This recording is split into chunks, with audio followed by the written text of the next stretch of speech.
In this video, we're going to talk about the linearity of variance. In the previous videos, we already learned about the linearity of expectation. So now we feel so comfortable with dividing this form into these two parts. And we know that it always works. So now we want to see whether it also works like this with variance. So this would be the final step to prove the standard deviation of sample mean. And after we prove standard deviation sample mean, we will get to the final boss, the central limit theorem. Okay, so let's get started. So as same, we want to see how it goes. Not only variance x or variance y, but variance x plus y. So let's use the definition of variance. So it'll be expectation, the variable, minus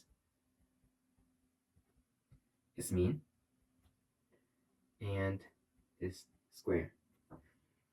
So reason why it looks like this is also from the linearity of expectation.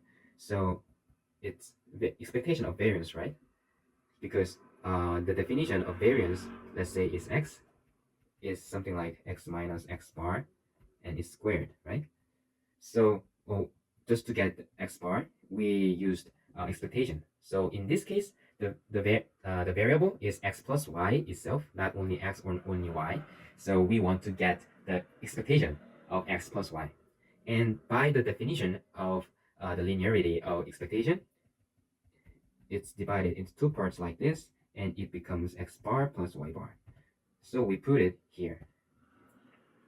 Okay, so just in case somebody get confused. So let's keep moving. And we want to make things like familiar, like gather together.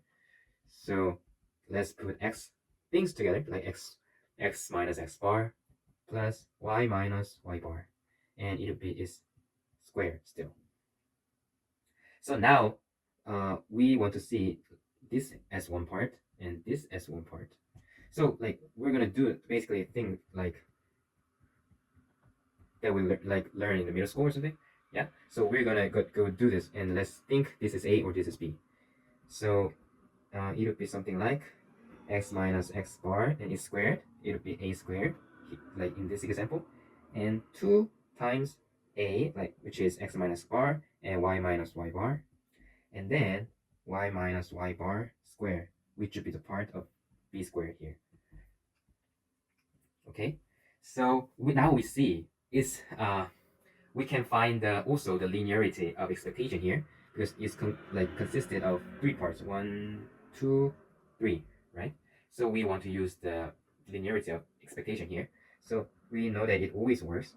So we want to divide it like this, and like constants goes out. So 2 times expectation, x minus x bar times y minus y bar, and the final part, expectation y minus y bar and it's squared. And you can see that this part is a definition of variance, also this part, and this part is definition of covariance, right? So now we can say that because we learned covariance in the last two videos. So we can change it into variance x, this part, and this part will be covariance, right? So 2 times covariance x, y, and finally, oops, variance y. So like let's just change the order just to see more comfortably. So it'll be something like this, right? And in the last video, we talked about how covariance like changes like more clearly, why covariance equals 0 when x and y are independent. So which means that if we suppose that x and y are independent, then covariance goes 0.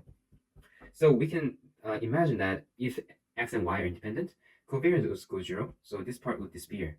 So if it's independent, then variance of x plus y would be variance x plus variance y without covariance part.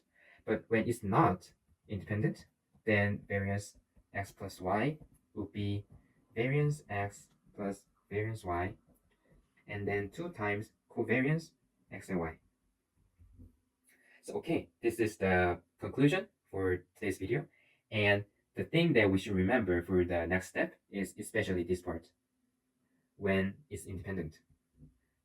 Okay, thank you for watching. Hope you guys have a good day.